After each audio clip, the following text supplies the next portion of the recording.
자, 다음 내용으로 갑시다. 자, MB 정부를 지나서 이제 2013에서 2017 박근혜 정부로 갑니다.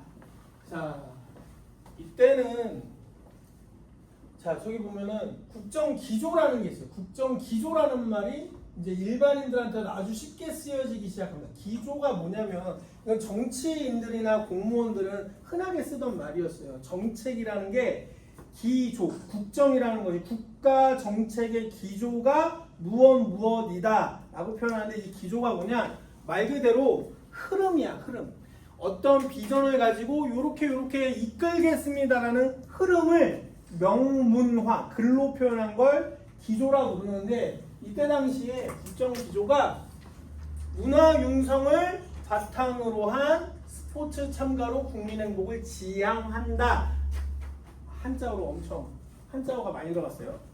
자, 그런데 여기서 왜 갑자기 스포츠를 얘기하면서 문화 융성이라는 말이 나타났을까를 생각해봐야 돼. 이 시기, 박근혜 정부가 있었던 이 시기의 시대적 흐름을 봐야지 이 기조가 이해가 됩니다. 뭐냐? 자, MB 정부 때 어떤 슬로건이 갑자기 툭 튀어나왔다고요? 스포츠 강국에서 선진국으로. 운동선수만 잘하는 게 아니고 운동이라는 문화 자체를 가지고 모두 다 잘 사는 세상으로 가자는 게 이제 강국에서 선진국이라는 캐치플레이즈였어요. 근데 이러고 났더니 이런 분위기가 있었는데 거기에 이제 이렇게 불을 지폈더니 거기에 기름을 붓는 현상이 나타나.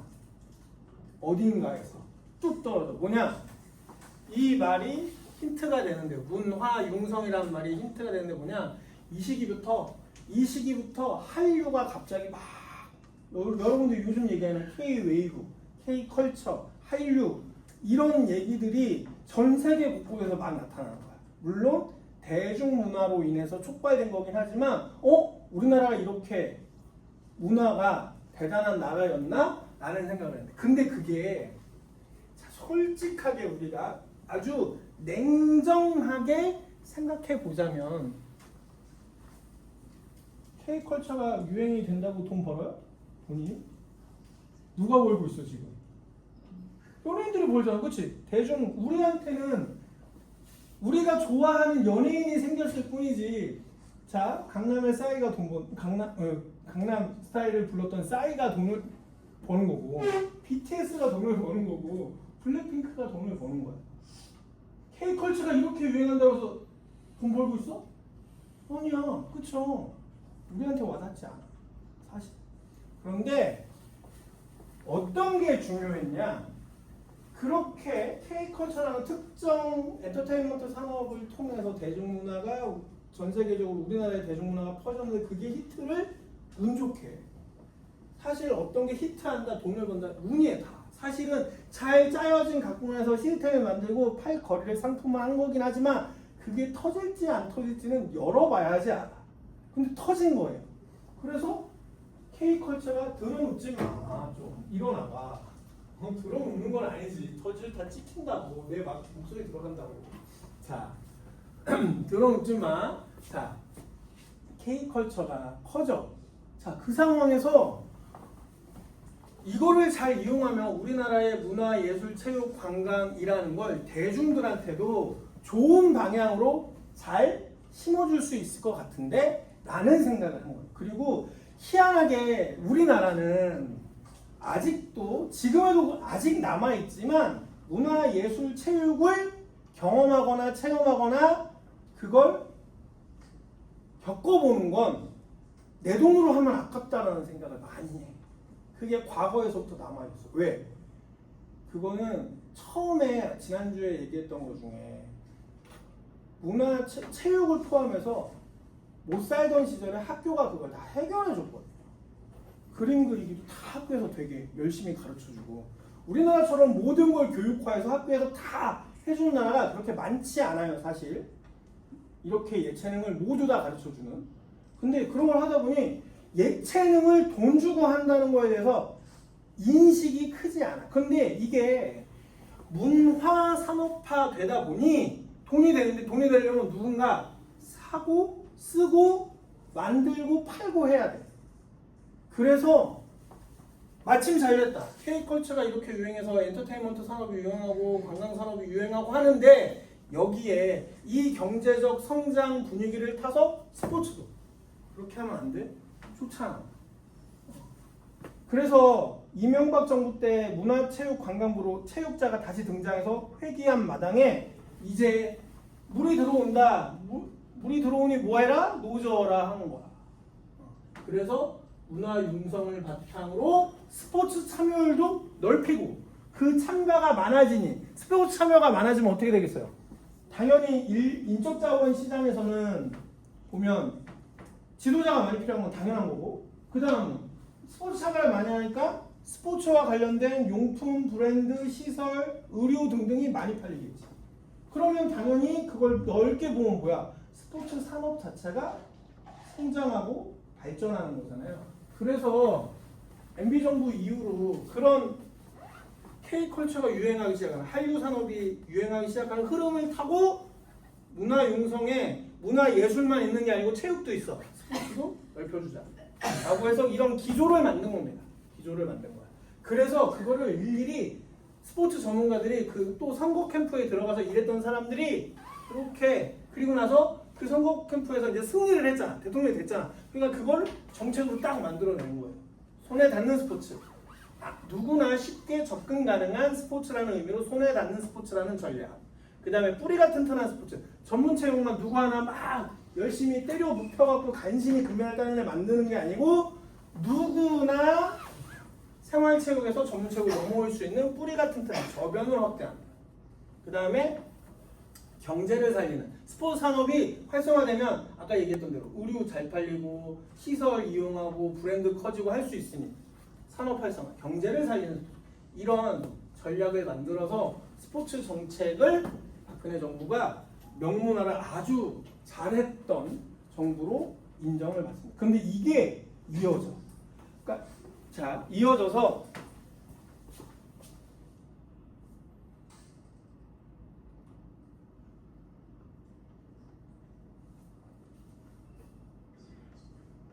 문재인 정부에서는 2030 스포츠 비전이라는 걸 만듭니다. 2030 스포츠 비전.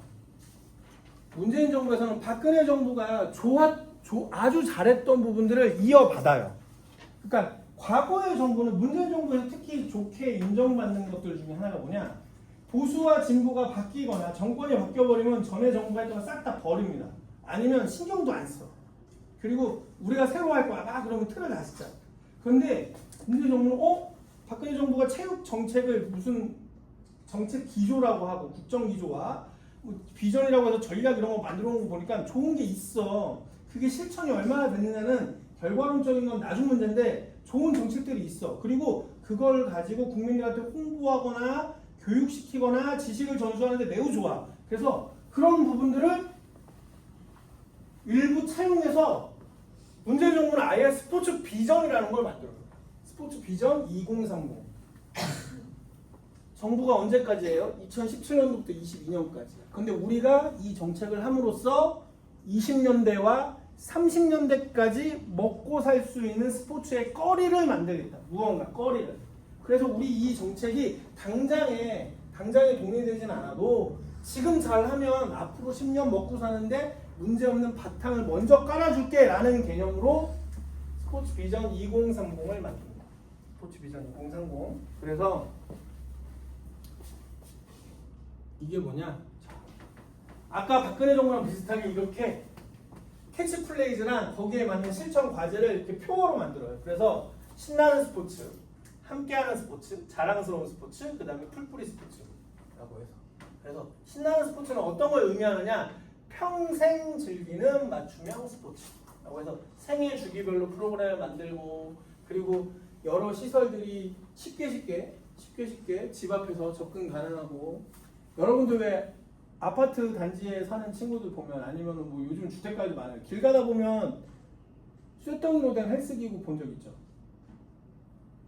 주변에 체육공원이나 뭐 일반적인 공원이나 그냥 갑자기 뜬금없이 나타나는 그 쇳덩이, 그렇죠? 그게 박근혜 정부랑 문재인 정부 때 굉장히 많이 만들어졌어요.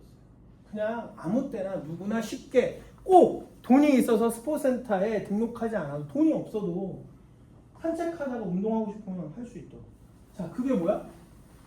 시설의 접근성 향상. 그 다음에 이어지는 소외 없는 공동체 스포츠. 누구나 지역민이 지역 동네에 있는 스포츠 시설을 쉽게 이용하고 저렴하게 이용할 수 있게 한다.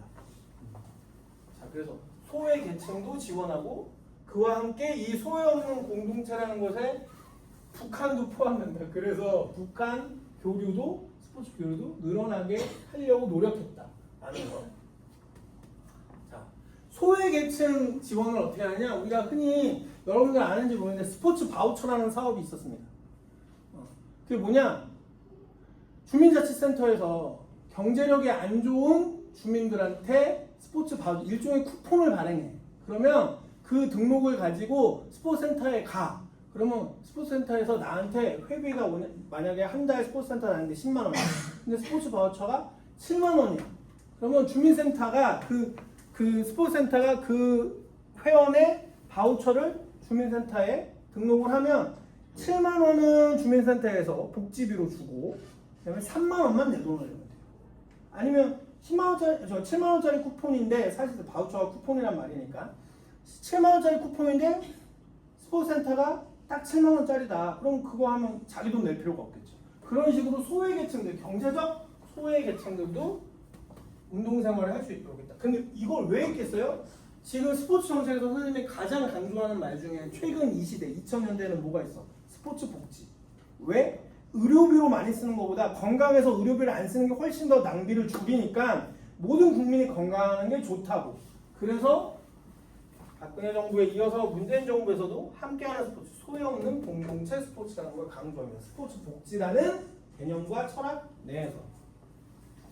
그 다음에 자랑스러운 스포츠, 공정한 스포츠 환경, 스포츠의 공정성, 국제교류, 스포츠 산업을 육성한다와 함께 이 시기에 가장 강조됐던 게 뭐예요? 스포츠에서 여러 비리, 선생님 다 기억이 안 나는데 순서대로 기억은 안 나는데 스포츠 4대 악, 그래서 폭력, 폭행 등등 것들을 없애자는 것도 이 시기에 훨씬 더 강하게 얘기됩니다. 이런 것들을 근절하자, 없애자, 잘하자 등등 자랑스러운 스포츠. 왜 운동을 하고 운동하는 모습, 그리고 학생 운동, 이렇게 학생들이 운동하는 것이 힘들고 어렵고 불편하고 자랑스럽지 못한 일이 될까? 스포츠 현장에 있다는 게 아직도 예전에 군대 문화 그대로 남아있어도 억압받는 거다라는 인식을 버리고 탈피하자 이런 얘기를 했던 게 바로 자랑스러운 스포츠라는 캐치프레이즈. 그 다음에 풀뿌리 스포츠. 한국형 스포츠 클럽이 완벽하게 자리 잡아서 아직도 우리나라의 스포츠는 학생 운동부, 학교에 중고등학교의 학생 운동부 중심으로 전문 엘리트 키우는 걸 아직도 포션을 가지고 있어요, 분명히. 근데 이걸 어떻게 해서든지 유럽형, 미국형으로 최대한 자율성에 맡기고 생활체육에서 자연스럽게 전문체육으로 넘어오게 되는 방법을 만들어주자, 그걸 유지하자 하는 게 풀뿌리. 그래서 강조했던 게 민주적 거버넌스 구축. 어려운 말은 아니고요. 자, 우리가 정부, 중앙정부 시스템하고 지방자치정부 시스템이 있죠. 그러니까 예전에 우리나라 전두환 대통령이 있었던 그 시절까지는 중앙정부체, 중앙집권화 시대. 그냥 대통령이 중앙정부에서 문체부든 교육부든 중앙정부에서 하라는 대로 모든 지자체가 따라야 돼, 그냥. 그런데 지방자치제는 뭐예요? 시장, 도지사, 군의 군수, 구의 구청장 등이 알아서 자기 지역의 법이나 조례를 만들고 스스로 운영할 수 있게 하죠. 그게 지방자치제인데 체육 조직들도 단체 스스로 자생하고 스스로 자치하고 스스로 운영하는 그런 식으로 가자라는 게 쉬운 말, 어려운 말로 거버넌스, 민주적 거버넌스. 자치한다, 스스로 통제하고 운영하고 이런 말들을 합해서 민주적 거버넌스다. 자, 그래서 문재인 정부에 있어서 기억할 건 여기 5가지 이 표어들, 요 부분하고 요 스포츠 비전 정도만 기억하면 기말고사 때 선생님이 아마도 요거는 객관식 시험에 반드시 낼 부분이어서 2030 스포츠 비전은 반드시 기억하기 바라고요. 윤석열 정부랑 이재명 정부는 심지어 아직 이름도 안 정해졌기 때문에 그냥 넘어갑니다. 선생님이 정리해 놓은 건 있으나 지금 뭐 이렇게 수업 자료로 얘기하기에는 그냥 연구 자료로 쓰기엔 좋은데 수업 자료로 얘기하기에는 조금 아직은 여러 가지 평가의 대상이 그 상황이 있어서 이건 넘어가고요. 자, 빠르게 행정 조직의 변화만 빠르게 볼게요. 자, 요런 우선 이름 이거 제일 중요해요. 보세요. 문화교육부에 체육과가 있다가 체육부가 됩니다. 근데 80년대예요. 이때가 언제야? 군사정권이 막 두 번째 군사정권이 들어와서 전문체육을 국가의 홍보수단으로 이용했을 때야. 그래서 체육 되게 좋은데? 해. 그래서 군사정권이 체육을 그렇게 정치적으로 이용하려고 머리를 굴리다 보니 체육부 장관이 군인 출신이에요. 군인 출신. 그 전두환 대통령 다음 대통령이 노태우 대통령. 체육부 장관 그때 당시 노태우 대통령이셨던 분께서 체육부 장관이 되고요.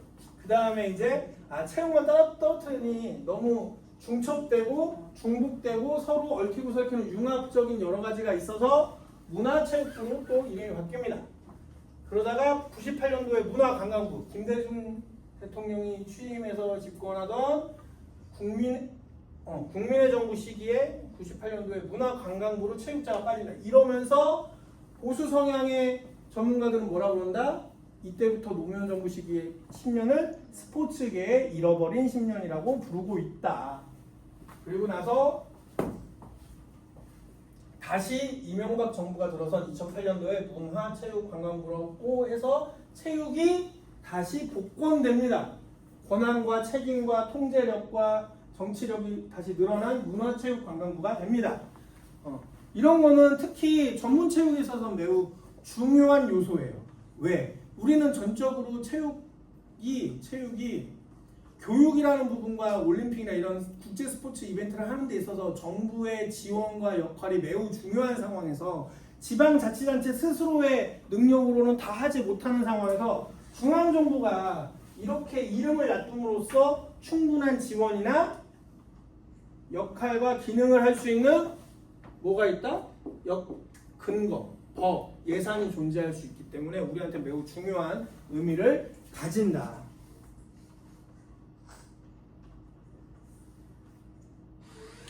자, 그래서 뭐야? 알람을 해놓고 있어. 왜? 자, 태동기 1980년대까지는 체육국에서 체육부로 승격돼서 중앙 독립부서로 만들어지기 시작한다. 80년대까지 체육국으로 어쨌든 독립부처가 생긴다. 독립부처가 생겼다는 게 중요하다. 예전에는 체육이라는 부 자체가 없었어. 그런데 체육과에서 체육국으로 승격돼서 독립부처가 생겼다는데 큰 의미가 있다. 80년대까지는. 그러다가 자 90년대 체육청소년부 문화체육부로 하면서 자 체육이 문화의 한 영역이면서 중요한 영역이라고 확실하게 인식시킨다. 이게 아까도 얘기했지만 정부 부처의 이름으로 명확하게 등장한다는 건 그만큼 그 분야가 문화 또는 산업으로 인정받는다는 거고 국민들한테 매우 중요한 역할과 기능이 존재한다고 믿는다는 거야. 신뢰하고 있다는 거고. 그래서 부처의 이름에 명확하게 등장하느냐가 매우 중요하다. 매우 중요하다. 그래서 대부분의 전문가들은요. 정권이 바뀌거나 정책이 바뀌거나 대통령이 바뀌거나 이럴 때 자기네 분야를 부처 이름으로 쓰게 해달라고 굉장히 요청을 많이 합니다. 부처 이름으로 쓰는 순간 한 단계 승격되는 거야. 예산이 다르게 책정이 되고 조직이 다르게 개편이 돼요. 그래서 문화관광부, 문화체육관광부로 되어 있지만 지금 아직도 예능 쪽도 예술을 끼워달라고 해요. 문화예술체육관광부라고 해달라고. 문화랑 예술을 문화라는 말을 없애던 아니면 문화의 체육 사이에 예술을 끼워달라 이렇게 얘기를 해요. 왜? 예체능이라고 부르듯이 분명히 예술과 체육은 다른데 체육은 왜 따로 떨어져 있고 예술은 문화라는 말에 섞어버렸느냐. 예술로 따로 띄워달라. 그러면 그 조직이 그렇게 이름이 하나 등장하는 만큼 조직이 커지고 조직이 커지는 만큼 예산이 커지면 할 수 있는 일이 많아지고. 그래서 예술 분야에서는 또 예술을 넣어달라고 되고 노력을 많이 해요. 근데 어떤 면에서는 또 문화 안에 예술이 잘 지금 섞여서 시대가 흘러가고 있으니 또 반면에 그런 거에 대해서 요구가 없는 경우도 있어요. 하지만 굉장히 정치적이거나 경제적인 것에 있어서 중요시 따지는 학자들은 예술이 이름 안에 등장해야 된다라는 사람들도 있습니다. 자, 그러다가 작은 정부를 표방하면서 98년도에 다시 체육이 문화 안에 들어가는 걸로 인정하고 체육이란 말이 없어졌다. 자, 그래서 여기서 오늘 수업에서 가장 중요한 게 요 페이지예요.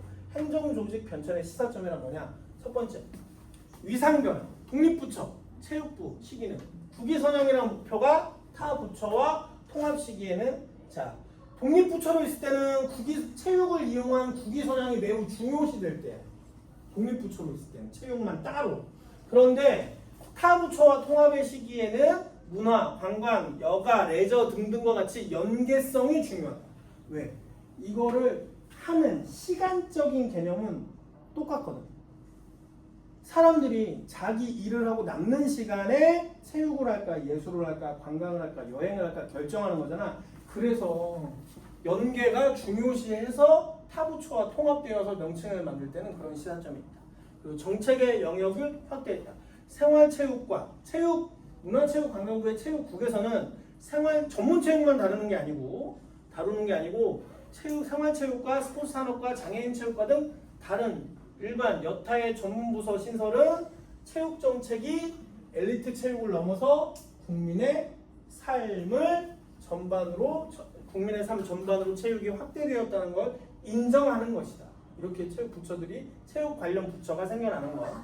자, 그리고 정부의 기조를 반드시 반영한다. 행정조직의 축소와 확대는